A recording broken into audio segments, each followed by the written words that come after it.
Hey, hello everyone. So today I'll make a video that is requested by you guys for a long time, and this video is about why I didn't join IISc Bangalore even after getting a single digit rank in IIT JAM. So the story dates back to 2016, and you can see this is my IIT JAM seat allocation thing where it's my offer letter for IISc Bangalore, and right now I'm not in IISc Bangalore. So this topic is all about that. Why I didn't choose IISc Bangalore.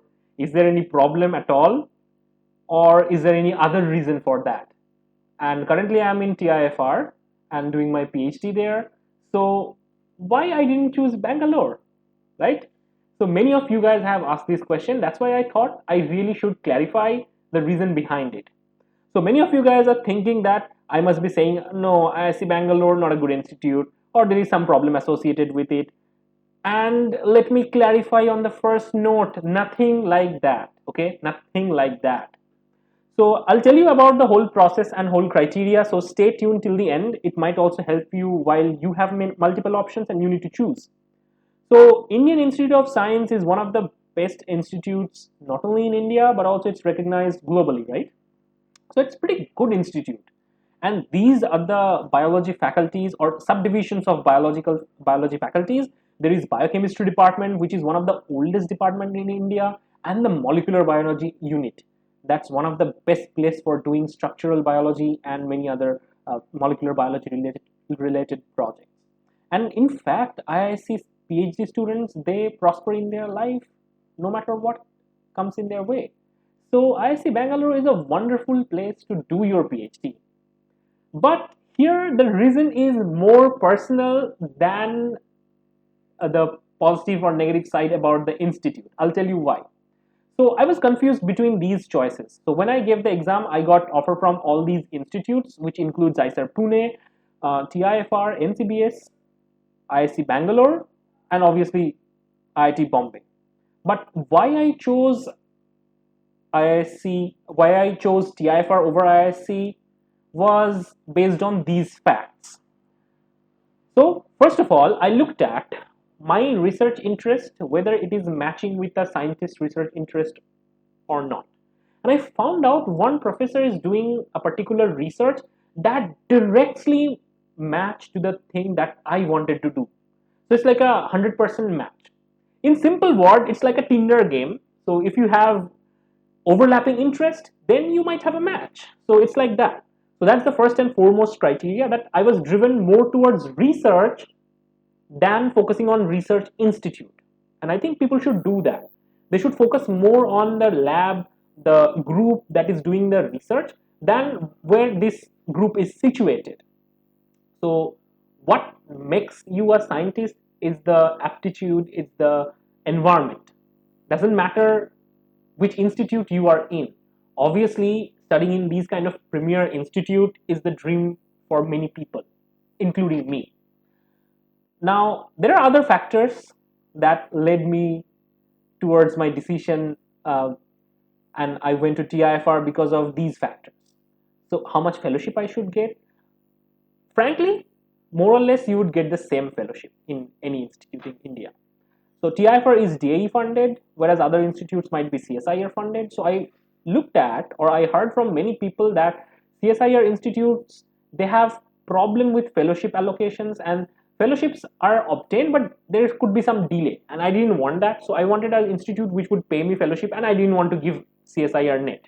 So if I join this institute, I don't have to give CSIR net. I can right away focus on my research, and I don't have to think about qualifying CSIR net. So I wanted to finish that probability at the first go.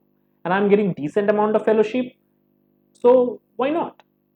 Then fee structure. For IISc Bangalore or IIT, you have to provide some amount of fees for your MSc or these studies. But in TIFR, I saw there is no fee. So that's a good part. Then there are other factors, such as, which should not matter, but it mattered in my case. So there are few friends who are all joining, few college friends, close friends who are all joining TIFR, and I thought, let's just join in TIFR because I have people whom I know. So my life would be a lot more easier, and overall it was Mumbai, and I wanted to feel the vibe in Mumbai and all of these things. All of these factors together bring me to TIFR compared to IIT. So IIT or IISc. But that doesn't mean IISc Bangalore is bad or IISc Bangalore is not appropriate. So my research interest and its overlap was more towards a person who is situated in TIFR, and that's the sole reason I went to TIFR, not NCBS or not IISc Bangalore. So, moral of the story, you first need to choose your research interest and see in which institute you find people who are doing research on your topic or the topic you like, and apply to those institutes. That's the clear goal. Don't, in these higher studies, don't go by institute name. Of course, these would give you a brand tag at the end of your name, but honestly, this would matter somehow. But it would more matter like if you do the research more towards interest driven way, or just because कुछ तुमको मिल गया तुम ले लोगे, इससे अच्छा तो ये होगा कि तुमको जो चाहिए, तुम जो एस्पायर करते हो उसको ले लो, right? And that's the story, that's the simple story, and there is no other thing about it. So do tell me, like, if you have faced some kind of scenario or anything. I really shared these things because many people ask me after reading my interview in the internet, so really wanted to clarify this part.